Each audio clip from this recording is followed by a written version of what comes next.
WhatsApp बच्चों, कैसे हो आप लोग। आई होप आप लोग बहुत बढ़िया हो। और आज हम इकोनॉमिक शुरू करेंगे, मतलब वही प्रोडक्शन फंक्शन खत्म कर देंगे और इसके बाद आपका पूरा प्रोडक्शन हो जाएगा समाप्ति। फिर कॉस्ट आएगा, उसके बाद आगे हम चीजें करते जाएंगे, ठीक है। अच्छा, पिछले वीडियो में ना मैं गूगल ड्राइव का लिंक देना भूल गया था, so I am extremely extremely sorry. मैं अभी दे दूंगा उसको एडिट करके, और इस वीडियो में भी आप जो भी पढ़ोगे ना उन सभी का जो लिंक है, गूगल ड्राइव का लिंक, वो सभी नीचे अपलोडेड रहेगा, ठीक है। तो आप लोग जाके देख सकते हो, ठीक है। चलो फटाफट शुरू करते हैं आज का टॉपिक, जिसका नाम है हमारे पास phase of operation. Last video में मैंने आपको ग्राफ बताया था, लास्ट वीडियो में चार्ट बताया था, लेकिन कुछ कुछ चीजें रह गई थी, वो आज हम कवर अप करेंगे, ठीक है। क्या क्या था, मैंने आपको बोला था कि चार्ट और ग्राफ के बाद सबसे इंपॉर्टेंट चीज ये है एज अ प्रोड्यूसर कि आप कहां तक अपना प्रोडक्शन करना चाहते हो। एग्जाम्पल के तौर पे आप देख पा रहे हो कि जैसे एक फिक्स फैक्टर पे मैंने एक लेबर बढ़ाया तो बहुत अच्छी बात है, एक ही लेबर था, कोई दिक्कत नहीं है। जब उसी फिक्स फैक्टर पे जब मैंने दूसरा लेबर बढ़ाया तो मेरा मार्जिनल बढ़ गया, ठीक है। पहला एक लेबर जो था वो 10 यूनिट कर रहा था, जब दूसरा लेबर आया एडिशनल 20 कर रहा है, तो टोटल में 30 हो गया। अब इसके बाद अगर प्रोड्यूसर अपने वेरिएबल फैक्टर को, लेबर को बढ़ाता रहे तो क्या होगा, क्या प्रोडक्शन मेरा कमेगा या फिर प्रोडक्शन मेरा बढ़ेगा, वो हम देखेंगे, ठीक है। तो जब लेबर 3 हो गए तो मेरा जो मार्जिनल है वो कम गया। पहले 20 था एडिशनल, अब इंसान कम काम कर रहे हैं, मतलब एडिशनल सिर्फ 15 आया। वहां पे टोटल भी देखो बढ़ तो रहा है, लेकिन डिमिनिशिंग से बढ़ रहा है। पहले वो कितना अपग्रेड हुआ, पहले वो 10 से 30 हुआ, 20 का प्लस हुआ, लेकिन 30 से 45 सिर्फ 15 का ही प्लस हुआ, ठीक है। उसके बाद जब 4 लेबर कर दिया गया तो 4 लेबर पे एडिशनल देखो और कम गया, पहले 15 का था अब सिर्फ 7 का हो गया। इस जगह पे हमारा जो टोटल है वो तो बढ़ेगा, लेकिन इस बार और कम बढ़ेगा। पहले 20 से बढ़ा, बहुत अच्छी बात है, फिर और कम से बढ़ा, 15 से बढ़ा, अब और कम से बढ़ेगा, सिर्फ 7 से बढ़ेगा। बात समझिए। अब बेटा क्वेश्चन ये है कि एज अ प्रोड्यूसर अगर आप एक प्रोड्यूसर हो तो आप कहां तक अपने वेरिएबल फैक्टर को बढ़ाओगे, ठीक है। आप कहां पर जाके अपने वेरिएबल फैक्टर को बढ़ाना रोकोगे, वो काफी इंपॉर्टेंट है, ठीक है। अब एज अ प्रोड्यूसर मैं आप लोगों से पूछता हूं, आपके पास फेज 1 है, आपके पास फेज 2 है, आपके पास फेज 3 है। अब एज अ प्रोड्यूसर आप लोग वेरिएबल फैक्टर 2 तक ही बढ़ा के रहने दोगे, या फिर आप अपने वेरिएबल फैक्टर को 5 तक बढ़ा के रहने दोगे, या फिर वेरिएबल फैक्टर को बढ़ाते रहोगे और प्रोडक्शन कम करते रहोगे। आप मुझे उस इतना बोलो, ठीक है, कि आपके पास एक खेत है और आपके खेत में आप 2 ही इंसान को काम कराओगे, या फिर आप टोटल में 5 इंसान को काम कराओगे, या फिर छठे इंसान पे ले जाके अपना प्रोडक्शन कम करोगे। आप कौन सा कराओगे, ठीक है। आप मुझे कमेंट करना कि आप कौन सा करना चाहते हो, ठीक है। अब इसका आंसर है, अगर एक प्रोड्यूसर रैशनल प्रोड्यूसर हुआ, मतलब एक प्रोड्यूसर, एक ईमानदार प्रोड्यूसर, एक स्मार्ट प्रोड्यूसर होना, तो वो अपना वेरिएबल फैक्टर 5 यूनिट तक बढ़ाएगा। भैया क्यों 5 यूनिट तक क्यों बढ़ाएगा?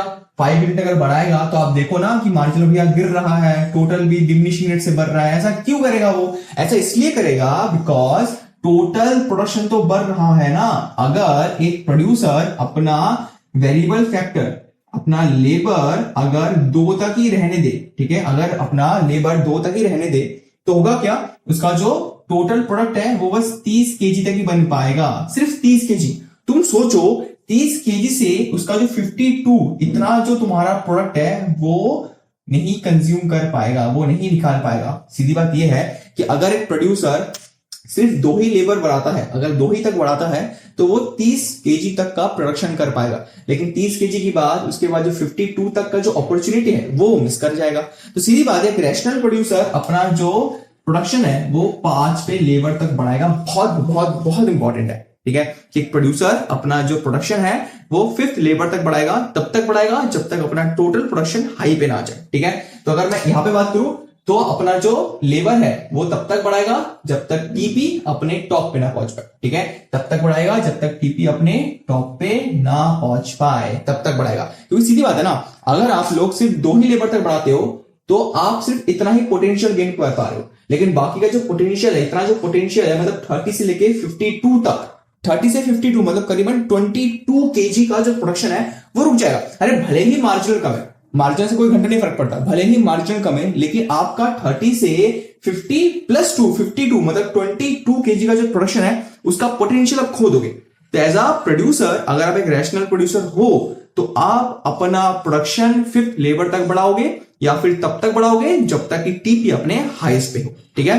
फिफ्थ लेबर तो मैंने अपने चार्ट के अकॉर्डिंग कहा है, लेकिन जब तक टीपी अपने टॉप पे ना हो तब तक आप प्रोडक्शन बढ़ाते रहोगे। ठीक है, प्रोडक्शन कब तक रोकोगे? जब टीपी अपने टॉप से नीचे गिर जाए। ठीक है, इस वाले पॉइंट पे अपना प्रोडक्शन रोक दोगे। ठीक है, तो मैं बोलूंगा कि हमारे पास जो फेज 1 है और फेज 2 है, यहां तक एक रैशनल प्रोड्यूसर अपना प्रोडक्शन बढ़ाएगा। टीपी जब तक हाईएस्ट पे नहीं जाता तब तक आप अपने प्रोडक्शन को बढ़ाते रहोगे। बात समझ आई? इसको एक बार फटाफट से देख लो और देखने के बाद आगे बेसिक चीजें आगे फिर करा। चलो बच्चों, अब ना मैं आपको बहुत इंटरेस्टिंग चीज बताता हूं। ठीक है, आपने अभी तक अपना जो एलवीपी पढ़ा, ये होता क्यों है, इसके होने के पीछे रीजन क्या है, या फिर आपने जो ग्राफ देखा, ग्राफ में सबसे पहले फेज में क्या था? फेज 1 में टीपी ऊपर जाता है, एमपी ऊपर जाता है। फेज 2 में टीपी ऊपर तो जा रहा है लेकिन डिमिनिशिंग रेट से, और एमपी तब नीचे जा रहा है। फेज 3 में क्या है? फेज 3 में टीपी भी फॉल करता है और एमपी इस लाइन को छोड़ के नेगेटिव में आ जाता है। अभी जो होता है इसका रीजन क्या है, ये होता क्यों है, क्यों हो रहा है, ये जानना बहुत इंपॉर्टेंट है। आ जाओ, सबसे पहले फेज 1। फेज 1 में टीपी ऊपर क्यों जा रहा है और एमपी भी ऊपर क्यों जा रहा है वो देखते हैं। सबसे पहले क्या बोल रहा है? Better utilization of fix factor. बेटा जी, मेरे पास एक ही लैंड था और मेरे पास एक ही लेबर था। अब एक लैंड पे एक लेबर इनफ नहीं है, इसलिए जब मैंने 2 लेबर किया तो मेरी जो लैंड है उसका पूरा पोटेंशियल मैं निकाल पा रहा हूं। तो क्या हो रहा है? बेटर यूटिलाइज हो रहा है मेरा लैंड का, मेरा फिक्स फैक्टर का बेटर यूटिलाइजेशन हो रहा है। ठीक है, सेकंड क्या है? Increase efficiency of variable factor. ठीक है, अब एक लैंड पे एक इंसान जब काम कर रहा है, उसका इतना सारा काम है, वो बोल रहा है इतना सारा काम अकेला कैसे हुआ यार, करने का मन ही नहीं कर रहा। लेकिन जब उसी लैंड पे 2 लेबर आ गया तो एक बोलेगा मैं 50 कर लूंगा, दूसरा बोलेगा मैं 50 कर लूंगा, तो उससे क्या होगा? एनर्जी आ जाएगा और काम करने का जो एफिशिएंसी है वो बढ़ जाएगा, टाइम पे भी काम हो जाएगा। तो क्या हो गया कि हमारा जो लेबर है या फिर हमारे जो वेरिएबल फैक्टर्स है उनका एफिशिएंसी इंक्रीज हो गया है, और इसीलिए हमारे फेज 1 में टीपी ऊपर जाता है बिकॉज बेटर यूटिलाइजेशन हो रहा है और इंक्रीज हो रहा है एफिशिएंसी, और एमपी भी ऊपर जाए। बेसिक है और कुछ भी। ठीक है, फेज 2 में क्या बेटा? फेज 2 में हमारा टीपी ऊपर तो जाता है लेकिन धीरे धीरे धीरे धीरे धीरे, और एमपी तक नीचे जाता है। क्यों? ऐसा क्यों?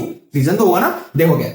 सबसे पहले over utilization of fix factor. सबसे पहले में क्या था? बेटर यूटिलाइजेशन हो रहा था, अभी हो रहा है over utilization of fix factor. भाई मेरे एक जमीन पे 2 लेबर सफिशिएंट थे, लेकिन जब उसी जमीन पे 3 लेबर लाओगे तो लैंड को ओवर यूटिलाइजेशन होगा, 4th लेबर और यूटिलाइज होगा, 5th लेबर और यूटिलाइज होगा। तो हमारा जो लैंड है, जो फिक्स फैक्टर है, इसको ज्यादा से ज्यादा यूटिलाइज किया जा रहा है। इससे होगा क्या? हमारा जो टीपी है वो धीरे धीरे गिर जाएगा। क्यों गिरेगा? बिकॉज यार एक जमीन पे 2 ही लोग सफिशिएंट है, उस जमीन पे 3 लोग सफिशिएंट नहीं है। अब अगर 3 लोग सफिशिएंट नहीं है तो कोई काम भी नहीं करेगा, इसीलिए हमारा टीपी धीरे धीरे बढ़ेगा। दूसरा क्या है? Imperfect substitute. इसका मतलब क्या? इसका मतलब है कि जब उस जमीन पे, यहां पर बताता हूं, जब एक जमीन पे एक लेबर था, बहुत बढ़िया था, ठीक है, जब उसी जमीन पे 2 लेबर आया तो एकदम परफेक्ट हो गया कि भाई परफेक्ट सब्स्टिट्यूट। ठीक है, एक जमीन पे 2 लेबर, परफेक्ट सब्स्टिट्यूट, इसके आगे कुछ बढ़ना नहीं है। लेकिन तुम्हारा जो प्रोड्यूसर उसने क्या किया? उसी जमीन पे 3 लेबर आया, अरे ये तो होना ही नहीं चाहिए, 3 लेबर चाहिए ही नहीं भाई। उसी लेबर पे 4 लेबर, अरे भाई नहीं चाहिए यार, नहीं चाहिए। तो हुआ क्या कि मेरा जो एक लेबर, सॉरी एक लैंड पे जब 3 लेबर लाओगे या फिर एक लैंड पे जब 4 लेबर लाओगे तो हो क्या जाएगा? वो इम्परफेक्ट सब्स्टिट्यूट होगा। मतलब एक जमीन पे 2 लोग काफी है, अब उसी जमीन पे 3 लाओगे, 4 लाओगे, 5 लाओगे, 6 लाओगे, 7 लाओगे, काफी नहीं है यार, नहीं चाहिए, नहीं चाहिए मेरे को। बात समझ आई? चलो, इसलिए बोलते हैं कि टीपी ऊपर जाएगा बट डिमिनिशिंग से, बस यूटिलाइज हो रहा है ना, वो ओवर हो रहा है, यूटिलाइज हो रहा है इससे ऊपर जा रहा है, ओवर हो रहा है इससे धीरे धीरे जा रहा है। एमपी नीचे जाएगा, क्यों? बिकॉज इम्परफेक्ट सब्स्टिट्यूट है बेटा जी। ठीक है, फेज 3 में क्या है? फेज 3 में हमारा जो टीपी है, देखो वो गिर जाता है। टीपी पहले यहां पे था, यहां से गिरना शुरू हो गया, और जो एमपी है वो माइनस में चला गया। भैया सर क्यों हुआ? बिकॉज हमारे पास लैंड तो फिक्स है ना। तुम एक जमीन पे 5 लोग लाओ, एमपी 0 हो जाएगा, लेकिन छोटा लाओ तो एमपी माइनस हो जाएगा। इसलिए हुआ क्या? मेरे जमीन पे, मेरा जो जमीन है, बेसिकली मेरा जो फिक्स फैक्टर है, जमीन है, वो लिमिटेशन पे है, वो लिमिट है, उसको मैं नहीं बढ़ा सकता। अब उस पर अगर मैं वेरिएबल फैक्टर बढ़ाता रहूं, बढ़ाता रहूं, बढ़ाता रहूं तो एक पॉइंट तक बढ़ेगा, उसके बाद वो काम करना बंद कर देगा। तो हमारा जो फेज 3 है उस पर टीपी गिरता है बिकॉज फिक्स फैक्टर लिमिटेशन में। ठीक है, दूसरा क्या है? दूसरा है poor coordination between fixed and variable factor. ठीक है, हमारे जमीन पे जितने भी फिक्स्ड और वेरिएबल फैक्टर है, मतलब जो भी हमारे पास फिक्स्ड और वेरिएबल फैक्टर है, इनमें पुअर कोऑर्डिनेशन है। भैया इसका क्या मतलब है? इसका मतलब सेम ऐसा ही है। ठीक है, देखो एक जमीन पे एक इंसान, गुड कोऑर्डिनेशन, बट थोड़ा सा बाकी है। जो एक जमीन पे 2 लेबर, गुड कोऑर्डिनेशन। एक जमीन पे 3 लेबर, अरे भाई है ही नहीं, चाहिए ही नहीं, फिर भी चलो ठीक है। एक जमीन पे 4 लेबर, नहीं चाहिए, फिर भी चलो ठीक है। अब यहाँ पे आ जाओ, एक ही जमीन पे 5 लेबर, अरे नहीं चाहिए यार, नहीं चाहिए। एक जमीन पे छठा लेबर, अब ये तो ज्यादा हो गया। अब जब एक लेबर सॉरी एक जमीन पे जब छठा लेबर लाओगे तो जमीन को हम ज्यादा इस्तेमाल करेंगे, और जमीन तुम्हारा लिमिटेशन में है। तो हुआ क्या, हमारा जो वेरिएबल फैक्टर है, मतलब लेबर है और लैंड है, इस पे पुअर कोऑर्डिनेशन होगा। बिकॉज हमारा जो लैंड है वो तो एक है, लेकिन उस जमीन पे 6 लेबर काम कर रहे हैं। अब 6 लेबर नहीं चाहिए, इससे हुआ क्या, हमारा जो कोऑर्डिनेशन है वो बर्बाद हो जाएगा। एक लैंड पे 2 लेबर काफी था, लेकिन उसी लैंड पे 6 लेबर, पुअर कोऑर्डिनेशन है। और पुअर कोऑर्डिनेशन के हिसाब से क्या होगा, पुअर कोऑर्डिनेशन के हिसाब से हमारा जो एमपी वो नीचे गिर जाएगा। हमारा पुअर कोऑर्डिनेशन है, और पुअर कोऑर्डिनेशन की वजह से क्या होगा, इसके वजह से हमारा जो एमपी है वो नीचे गिर जाएगा और टीपीपी फॉल करना शुरू हो जाएगा। और यहाँ पे हमारा इसलिए एमपी नेगेटिव में है। बात समझ आई। ये हमारे पास 3 फेस है, और 3 फेस क्यों होते हैं, या फिर हमारा जो एलवीपी है उसके पीछे रीजन क्या है, ये है। इसको प्रॉपर लिख लो, यहाँ पे सारे कीवर्ड्स है, मैं आपको गूगल ड्राइव में सब कुछ दे दूंगा, लेकिन इसको फटाफट एक बार अच्छे से देख लो, ठीक है बच्चों, नोट करो इसको। अब हमारा ये जो चैप्टर है ये समाप्ति की ओर जा रहा है, और यहाँ पे बस एक छोटा सा लॉ है, बिल्कुल छोटा और बहुत ईजी है, ठीक है, कुछ हार्ड नहीं है, ठीक है। लॉ का नाम क्या बेटा, लॉ का नाम है लॉ ऑफ डिमिनिशिंग रिटर्न। देखो हमने अभी तक जब चैप्टर पढ़ा है, हमने देखा है कि एक लिमिट के बाद हमें जो रिटर्न मिलता है वो डिमिनिश होता है। चाहे तुम टीपी में देखो, चाहे तुम एमपी में देखो, चाहे तुम एपी में देखो, हमारा जो प्रोडक्शन है वो डिमिनिश होता है। मतलब रिटर्न जो है, हमें जो रिटर्न मिल रहा है वो डिमिनिश हो रहा है। तो हमारा जो लॉ ऑफ डिमिनिशिंग रिटर्न है क्या बोलता है, डेफिनेशन देखो, it states that more and more unit of variable factor increase in fixed factor, the marginal product of variable factor must fall। मतलब कि अगर मैं अपने फिक्स्ड फैक्टर पे वेरिएबल को बढ़ाता रहूं तो मेरा मार्जिनल कम होते रहेगा, ठीक है। चार्ट में देखो क्या है, हमारे पास फिक्स तो मेरी यही है, एक लैंड, वही एक लैंड, वही एक लैंड, वही एक लैंड। उसी लैंड पे मैंने वेरिएबल को बढ़ाया, बढ़ता रहा, उससे हुआ क्या, मेरा मार्जिनल कम गया। पहले 10 था, फिर 8, फिर 6, फिर 4। बात समझ आई। तो अगर मैं अपने जमीन पे लेबर्स को बढ़ाता रहूं, जमीन फिक्स है और लेबर बढ़ा रहा हूं, तो मेरा प्रोडक्शन कम हो जाएगा, ठीक है। ग्राफ में देखो सेम है, ठीक है। हमारे एक यूनिट पे 10, ठीक है, यहाँ पे करीबन, ठीक है, ये 10 है। 2 पे 8, ये रहा। 3 पे 4, 3 पे सॉरी 6, 3 पे 6 ये रहा। 4 पे 4, ठीक है। तो हमारा जो मार्जिन है वो गिरता शुरू हो जाएगा, ठीक है। हमारा जो एमपी है वो गिर रहा है। सीधी सीधी बात है कि अगर आप फिक्स पे लेबर बढ़ाओगे तो आपका मार्जिनल गिरेगा ही गिरेगा। Most easy and important. बात समझ आई। तो हमारा ये एक चार्ट है, बहुत इजी है, ये तो कुछ भी नहीं है, बेसिकली एग्जाम में बहुत इजी में आता है। 1 या 2 मार्क्स का आएगा, आप आराम से कर लोगे, ठीक है। अगर ज्यादा मार्क्स है तो चार्ट बना लेगा, ठीक है, चार्ट ग्राफ बना लेगा, बट आता नहीं बेसिकली, ठीक है। तो यही हमारे पास डेफिनेशन है और हमारे पास चार्ट एंड ग्राफ, ठीक है। इसको फटाफट देख लो। और इसके बाद last topic which is relationship between TPMP, already done है, मैंने पहले करा दिया। अब एमपी और एपी का देखेंगे, देन चैप्टर समाप्त, ठीक है। इसको फटाफट देख लो। चलो बेटा जी, आई एम एक्सट्रीमली सॉरी बेटा, जो आप वीडियो देख रहे हो ये इसी वीडियो का पार्ट है, और एक्चुअली मेरे को थोड़ा तबीयत खराब हो गया था, ठीक है, फीवर है, जुकाम वगैरह है, इसलिए मैं वीडियो कंटिन्यू नहीं कर पाया। इसलिए मैं वीडियो का जो क्लिप है वो अलग अलग करके शिफ्ट कर रहा हूँ, ठीक है। और तबीयत आज बहुत खराब है, गला भी खराब है, बट कोशिश करूंगा कि आप लोगों को समझा पाऊँ, ठीक है। और कोशिश करूंगा कि आप लोग फिर से वही जो सेम एनर्जी है वो फील कर पाओ, ठीक है। चलिए, हमारे पास लास्ट टॉपिक बचा हुआ था जिसका नाम था रिलेशन बिटवीन एपी और एमपी। रिलेशन बिटवीन टीपी और एमपी मैंने ऑलरेडी करा दिया है, ठीक है, आप लोग देखना। और अभी हम करने वाले एमपी और एपी का रिलेशन, ठीक है। एपी मतलब एवरेज प्रोडक्ट, एमपी मतलब मार्जिनल प्रोडक्ट, और इसका रिलेशन कैसे होता है, ठीक है। आ जाओ जी, हमारे पास चार्ट है और चार्ट के बेसिस पे हमारे पास ग्राफ भी है, ठीक है। अब चार्ट क्या है, वही वाला जो आपके बुक में है, ठीक है। थोड़ा बता देता हूं। हमारे पास लैंड है जो फिक्स्ड होगा, तो हमारे पास एक ही जमीन होगा। हमारे पास लेबर है जो उसी लैंड में काम करेंगे। अगर 0 लेबर है तो कोई प्रोडक्ट बनेगा ही नहीं, तो सब में 0 आ जाएगा, ठीक है। अगर एक लेबर उसी लैंड पे काम करेंगे तो 10 का आएगा।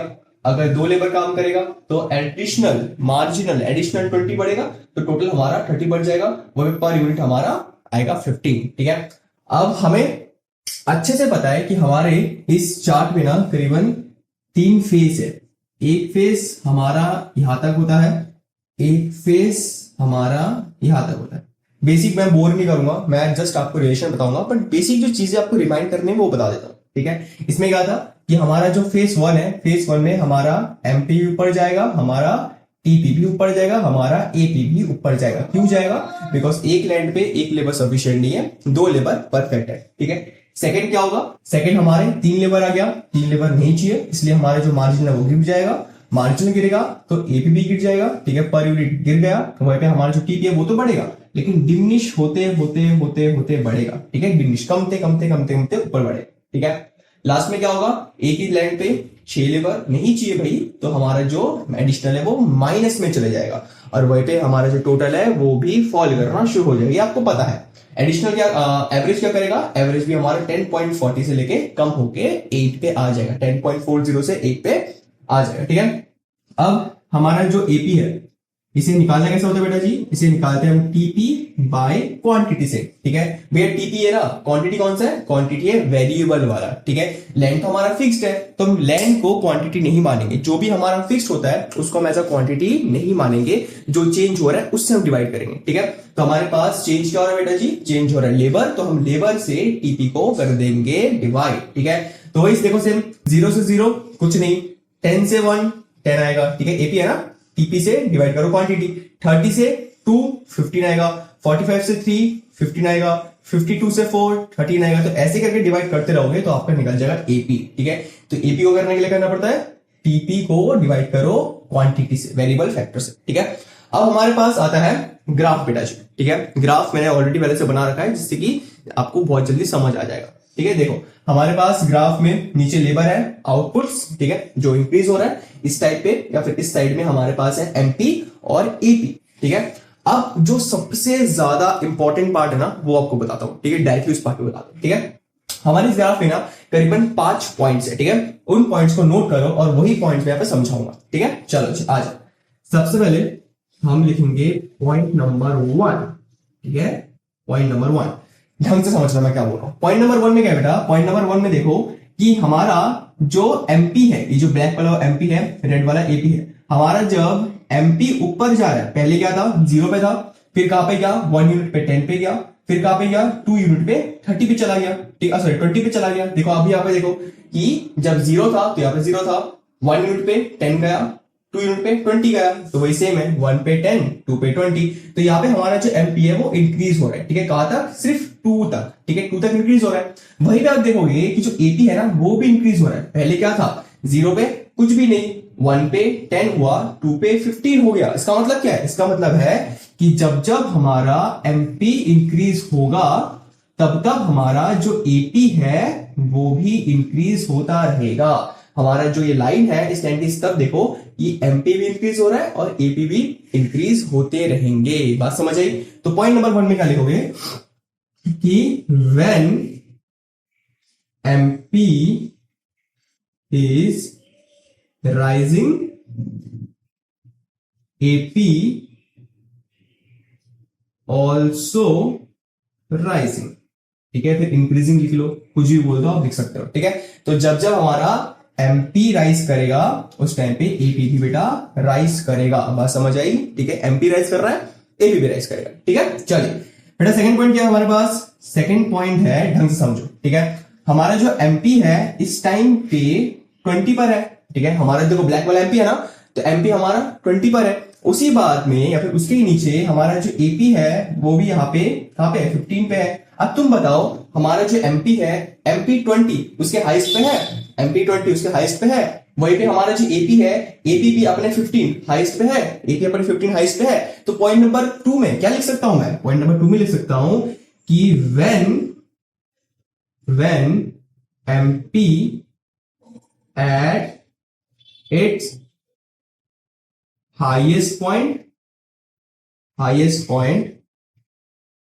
AP also at its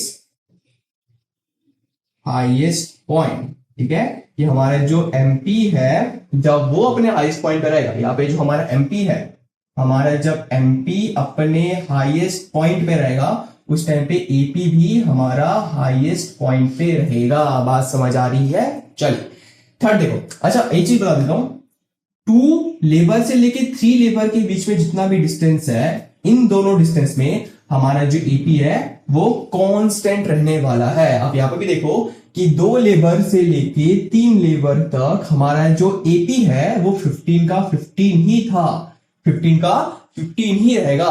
तो हमारा जो 2 से 3 लेबर के बीच में डिस्टेंस है, यहाँ पे हमारा जो एपी है वो नहीं बढ़ेगा, ठीक है। और जब एपी नहीं बढ़ेगा उस टाइम पे हमारा एमपी गिरना शुरू हो जाएगा। ये बेसिक चीज है, ठीक है।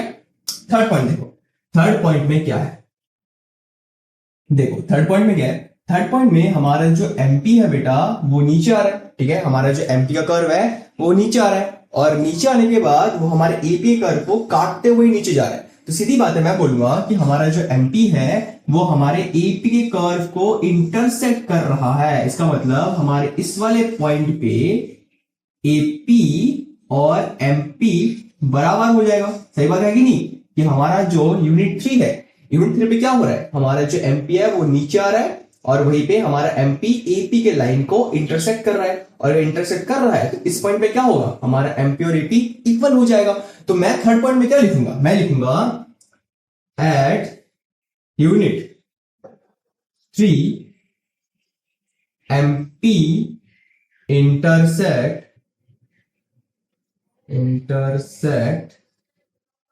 With AP. इसका मतलब है कि AP is equal to MP हो गया, ठीक है। मैं क्या बोलूंगा कि एट लेवल 3 हमारा जो एपी है वो एमपी का बराबर हो गया। क्यों हो गया, बिकॉज एमपी ने हमारे एपी के कर्व को इंटरसेक्ट कर दिया। बात समझिए। चलो अब लिखते हैं हम फोर्थ पॉइंट, ठीक है। आ जाओ, फोर्थ पॉइंट क्या है। अच्छा, फोर्थ पॉइंट भी ढंग से समझना। फोर्थ पॉइंट में क्या देखो बेटा कि नोटिस करना, हमारा जो एपी है वो ऊपर गया, ऊपर जाने के बाद कांस्टेंट हुआ, लेकिन इस वाले पॉइंट से पहले हमारा जो यूनिट 3 है, इस वाले पॉइंट से पहले एपी गिरा नहीं। बट एपी कब गिरा, जब हमारे एमपी ने उसे इंटरसेक्ट कर लिया। इसका मतलब क्या है, इसका मतलब है कि एमपी ऊपर से आ रहा था, उसने बोला भाई तुझे अकेला तो नहीं छोड़ूंगा, मैं तुझे लेके नीचे जाऊंगा। तो हुआ क्या, हमारा जो एमपी है वो ऊपर से आया, और ऊपर से आने के बाद एमपी को भी नीचे लेके चला गया। इसका मतलब है कि हमारा जो एपी था वो पहले देखो नीचे नहीं जा रहा था, हमारा एपी पहले 0 था, फिर 10 पे गया, फिर 15 पे गया, फिर 15 पे गया। अभी भी नॉर्मल है, अभी भी नॉर्मल है, डाउनफॉल नहीं आया है। लेकिन जैसे ही एमपी ऊपर से आया और एमपी को इंटरसेक्ट किया, उसने बोला चल मैं तुझे लेके जाऊंगा नीचे। तो हुआ क्या, हमारा जो एमपी है जब वो एपी को इंटरसेक्ट करता है तो इंटरसेक्ट करने के बाद हमारा एपी नीचे गिरना शुरू हो जाता है। बात समझ आई। जैसे ही हमारे एमपी ने एपी को इंटरसेक्ट किया, एपी फिर नीचे गिरना शुरू हो गया। एमपी तो नीचे गिर रहा है, एमपी तो यहां से गिर रहा है, लेकिन यहां से एपी भी गिरना शुरू हो गया, ठीक है। तो मैं क्या लिखूंगा, मैं लिखूंगा कि when MP intersecting with AP, after that AP start falling, ठीक है। इसका मतलब क्या है, इसका मतलब है कि जैसे ही हमारे एमपी ने एपी को इंटरसेक्ट किया, एपी नीचे गिरना शुरू हो गया, ठीक है। इंटरसेक्ट से पहले एपी नीचे नहीं गिर रहा था, नहीं गिर रहा था ना। तो जब हमारा एमपी उसे इंटरसेक्ट करेगा उसके बाद ही वो नीचे गिरेगा। बात समझ आई। इंटरसेक्ट के पहले एपी हमारा नीचे नहीं गिर रहा था, लेकिन जैसे ही हमारे एमपी ने उसे इंटरसेक्ट किया, हमारा एपी नीचे चला गया। लास्ट फिफ्थ पॉइंट देखो, फिफ्थ पॉइंट क्या है, वो बहुत ही इजी है। फिफ्थ पॉइंट में ये है, आप यहाँ पे ग्राफ में भी देखोगे कि हमारा जो एमपी है वो गिरते गिरते गिरते गिरते गिरते गिरते माइनस पे आ गया, ठीक है। गिरते गिरते कहां पे आ गया भैया, माइनस पे आ गया, नेगेटिव में आ गया। लेकिन वहीं पे एपी भी तो गिर रहा है ना, लेकिन एपी गिरते गिरते माइनस में नहीं आएगा। तो इसका मतलब यह है कि एपी जो है वो फॉल तो करेगा, लेकिन कभी भी नेगेटिव नहीं जाएगा, वो हमेशा पॉजिटिव रहेगा। बात समझ आई। वो फॉल करेगा, एपी जो है वो फॉल तो करेगा, लेकिन ये जो लाइन है इसके नीचे नहीं जाएगा, वो थोड़ा थोड़ा थोड़ा थोड़ा करते करते करते करते फॉल करेगा, लेकिन कभी भी नीचे नहीं जाएगा।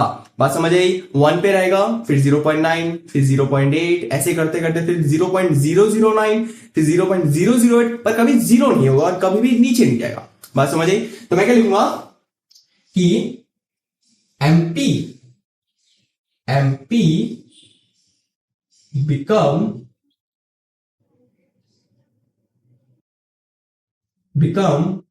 negative,